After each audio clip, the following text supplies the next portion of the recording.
Assalamualaikum warahmatullahi wabarakatuh. Perkenalkan, nama saya Siti Nadira Saude, NIM 19.600.053. Nah, di sini saya akan membahas mengenai materi psikologi pembelajaran matematika, yaitu sistem numerasi. Nah, saya berasal dari Fakultas Tarbiyah Prodi Tades Matematika IAIN Parepare. Nah, kita masuk materinya, yaitu sejarah perkembangan bilangan. Nah, untuk yang pertama yaitu bilangan pada masa prasejarah atau sebelum Masehi. Nah, konsep bilangan dan proses berhitung berkembang dari zaman sebelum ada sejarah. Artinya, tidak tercatat sejarah kapan dimulainya. Mungkin bisa diperdebatkan, tapi diyakini sejak zaman paling primitif pun manusia memiliki rasa terhadap apa yang dinamakan bilangan. Setidaknya untuk mengenali mana yang lebih banyak atau mana yang lebih sedikit terhadap berbagai benda. Nah, hal ini dibuktikan dengan ditemukannya benda matematika tertua, yaitu tulang Lebombo di pegunungan Lebombo di Swaziland, dan mungkin berasal dari tahun 35.000 sebelum Masehi.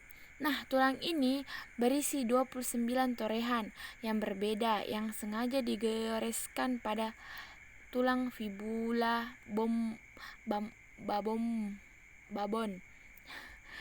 Terdapat bukti bahwa kaum perempuan biasa menghitung untuk mengingat siklus haid mereka. Nah, biasanya siklus haid itu 28-30 hari, atau kalau pada zaman dahulu itu disebut goresan.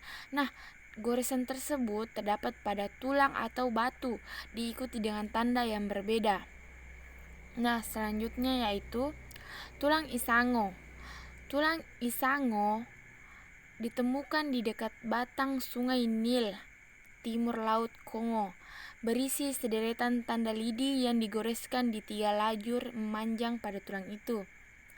Pada tafsiran umum, bahwa tulang Isango menunjukkan peragaan terkuno yang sudah diketahui tentang barisan bilangan prima. Nah, selanjutnya yaitu yang kedua, bilangan pada suku bangsa Babilonia. Nah, matematika Babilonia merujuk pada seluruh matematika yang dikembangkan oleh bangsa Mesopotamia, kini disebut dengan Irak. Nah, sejak permulaan Sumeria hingga permulaan peradaban Helenistik dinamai matematika Babilonia karena peran utama kawasan Babilonia sebagai tempat untuk belajar.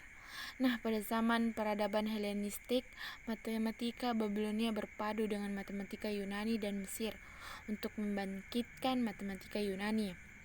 Selanjutnya kemudian dia bawah kekhalifahan Islam Mesopotamia, terkhusus Baghdad, sekali lagi menjadi pusat penting pengajian matematika Islam.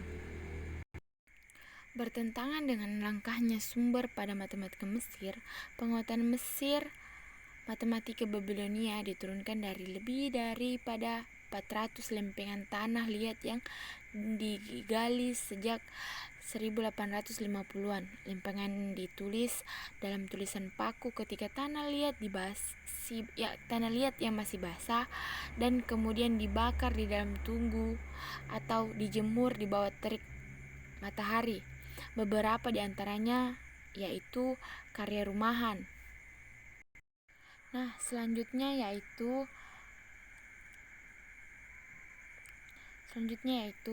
bukti terkini matematika.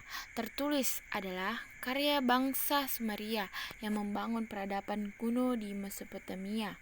Mereka mengembangkan sistem rumit metropoligi sejak tahun 3000-an sebelum Masehi.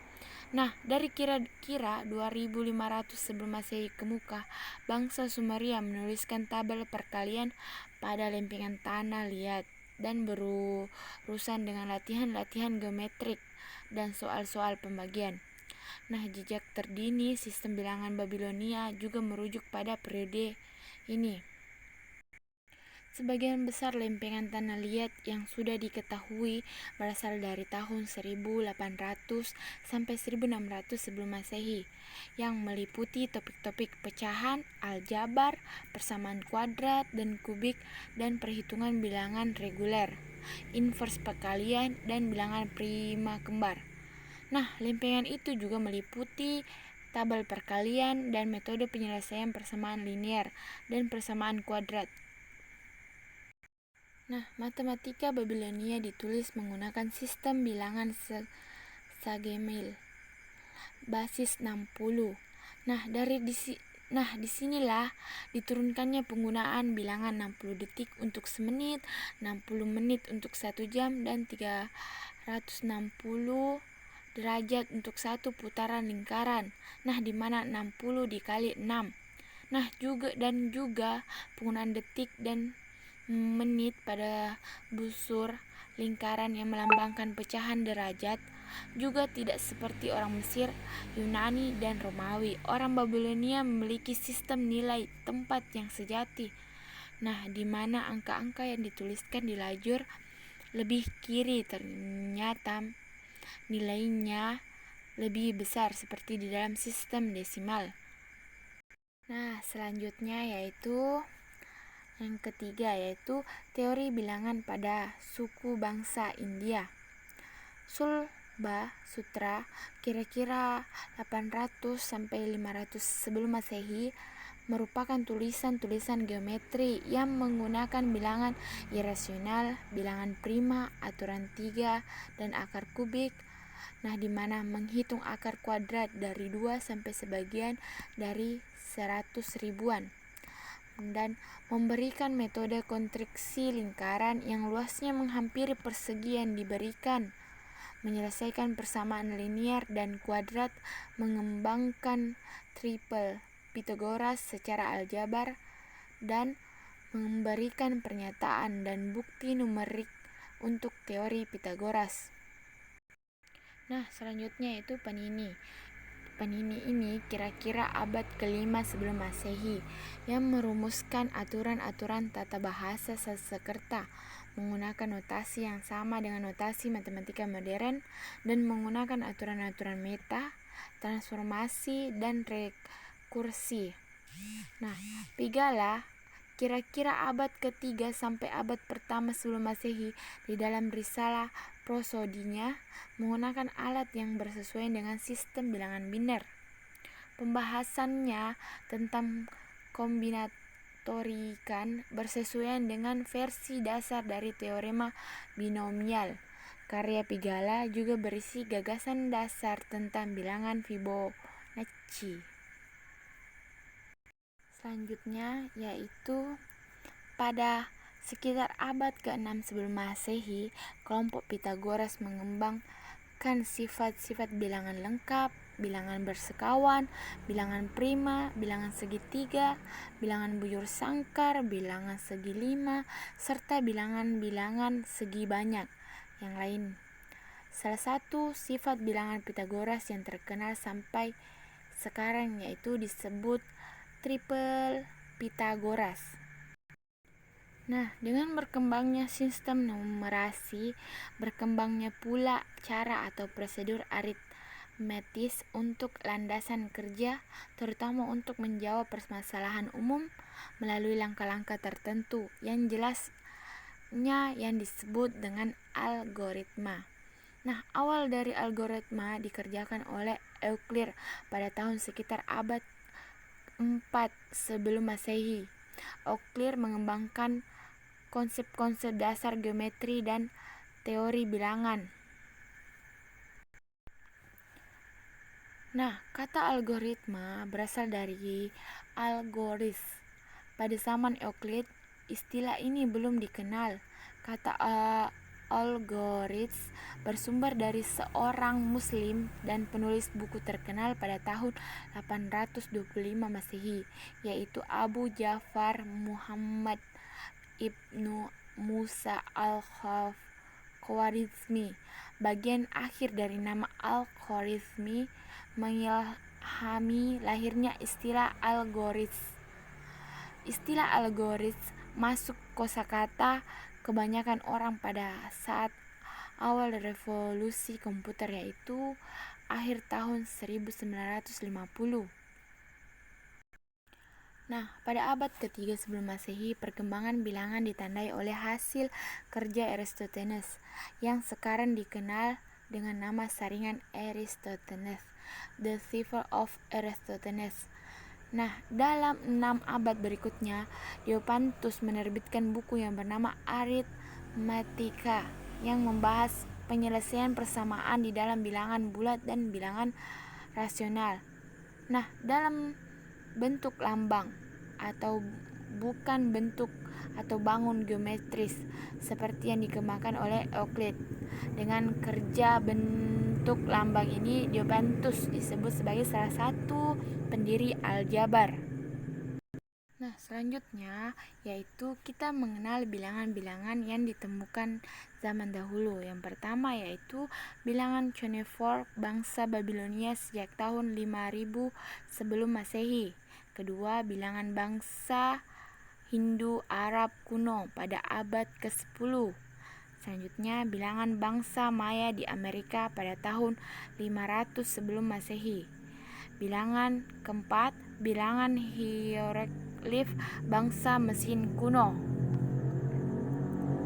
Selanjutnya, bilangan bangsa Yunani kuno. Nah, ini yang terakhir yaitu bilangan Romawi. Nah, sampai saat ini kita masih mengenal bilangan ini yang dari zaman sebelumnya kita tahu hingga saat ini. Nah, berikutnya yaitu yang keempat, bilangan pada masa sejarah atau Masehi. Awal kebangkitan teori bilangan modern dipelopori oleh Pierre de Fermat, Leonard Euler, J. L. Lagrange, A. M. Lagrange, Dirichlet, dan kawan-kawan yang sebagai seorang pangeran matematika. Gauss begitu terpesona terhadap keindahan dan kecantikan teori bilangan, dan untuk melukisnya ia menyebut teori bilangan sebagai The Queen of Mathematics.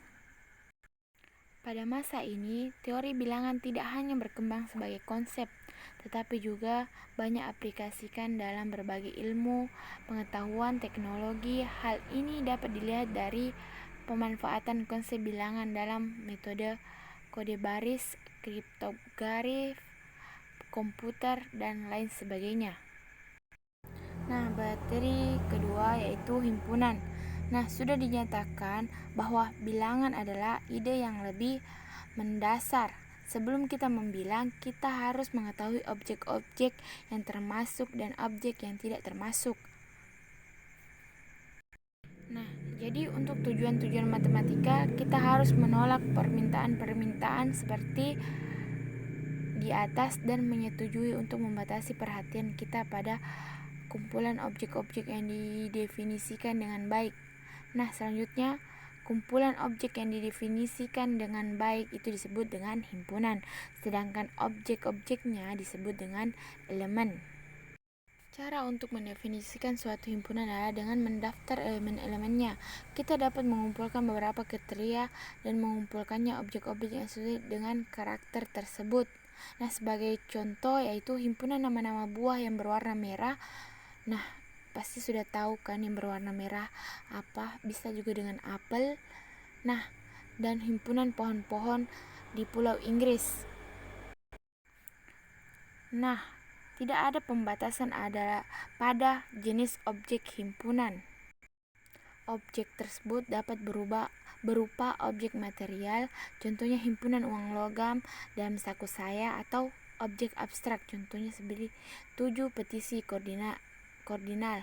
Bahkan kita memiliki satu himpunan tanpa objek sama sekali, misalnya himpunan sapi yang bersayap. Nah, sapi yang bersayap kan tidak ada. Jadi, himpunan yang tidak mempunyai elemen disebut himpunan kosong. Nah, himpunan-himpunan tersebut merupakan himpunan bagian dari himpunan pertama. Dengan kata lain, semua himpunan tersebut merupakan himpunan-himpunan bagian dari semesta pembicara. Ketika kalian mengenali sebuah himpunan, kalian harus pertama dan paling utama itu mengenali semesta pembicaranya. Pentingnya ide tentang suatu himpunan dan hubungan antara ide akan berkembang sebagai jembatan antara hubungan inteligensi dalam kehidupan sehari-hari dengan pemikiran matematis. Dari satu sisi, konsep suatu himpunan merupakan pengenalan sesuatu yang kita lakukan setiap saat mengklasifikasi sesuatu yang kita temui. Akan tetapi, pertama kali secara implisit, ide tentang suatu himpunan dan ide yang didapat dari himpunan akan banyak bermanfaat dalam menjelaskan ide matematika yang dasar dan ide matematika yang tinggi. Nah, selanjutnya yaitu materi numerasi. Nah, numerasi yaitu bilangan adalah suatu konsep matematika yang bersifat abstrak yang digunakan untuk pencacahan dan pengukuran atau suatu ide yang digunakan untuk mengabstraksi banyaknya anggota suatu himpunan. Nah, simbol ataupun lambang yang digunakan untuk mewakili suatu bilangan disebut sebagai angka atau lambang bilangan. Misalnya, tulisan atau ketikan 1 yang terlihat saat ini bukanlah bilangan 1, melainkan hanya lambang dari bilangan 1 yang tertangkap oleh indera penglihatan berkat keberadaan unsur-unsur kimia yang peka cahaya dan digunakan untuk menampilkan warna dan gambar. Numerasi berarti sekumpulan lambang atau aturan pokok untuk menulis bilangan. Nah, selanjutnya itu angka Romawi bahkan tidak memberitahukan kita secara sepintas apa jenis ukuran suatu bilangan. Meskipun X adalah satu kurangnya dari L, hal itu tidak terlihat. Tidak heran bahkan perkalian sederhana adalah suatu tugas untuk ahli matematika yang profesional, dan penghitungan itu harus diselesaikan dengan bantuan seperti calculi atau batu kerikil. Kesalahan utama sistem Romawi adalah gagal membuat penggunaan fakta bahwa jika kita menambahkan satu himpunan dari 2 dan satu himpunan dari 3, kita mendapatkan satu himpunan dari 5. Anggota dari himpunan ini adalah objek tunggal atau bahkan himpunan dari himpunan.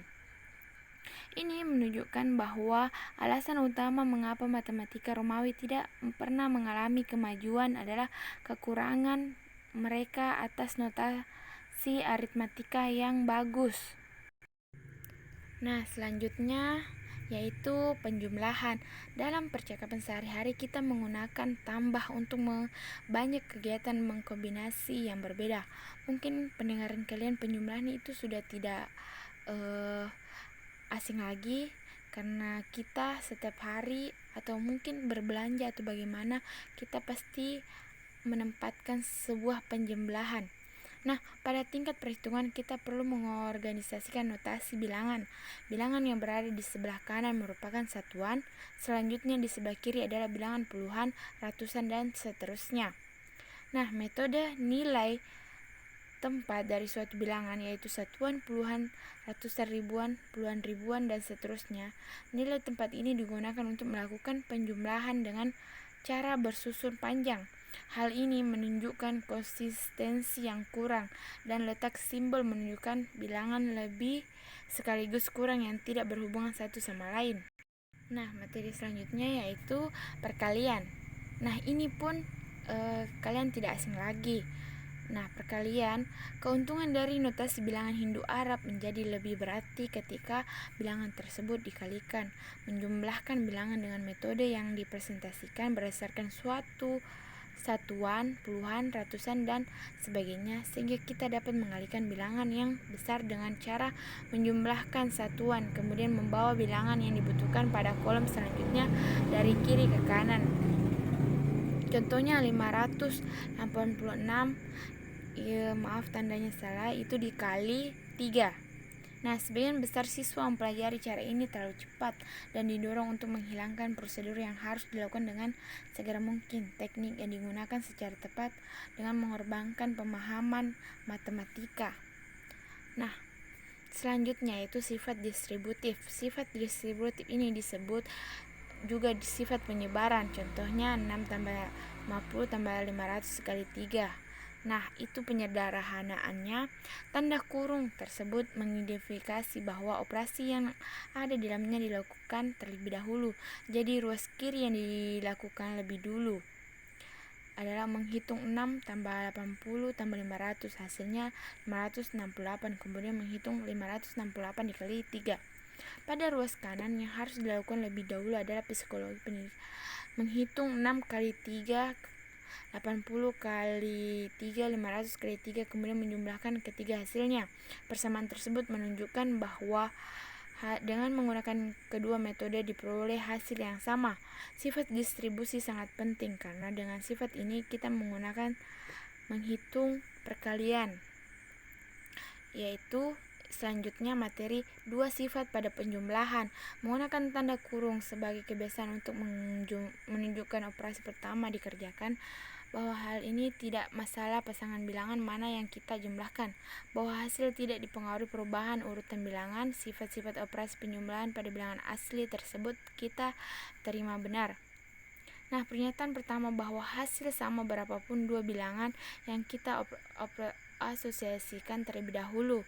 Pernyataan kedua bahwa hasil sama jika kita mengubah atau menukar bilangan untuk dijumlahkan. Penjumlahan pada bilangan asli adalah asosiatif dan komutatif. Selanjutnya itu perkalian dan adalah asosiatif dan komutatif. Perkalian komutatif telah kita anggap benar yang ditunjukkan dalam himpunan, bagaimanapun sifat tersebut dapat ditunjukkan sebagai non-trivial. Asumsi bahwa seperti ini yang ditampilkan ini merupakan perkalian asosiatif.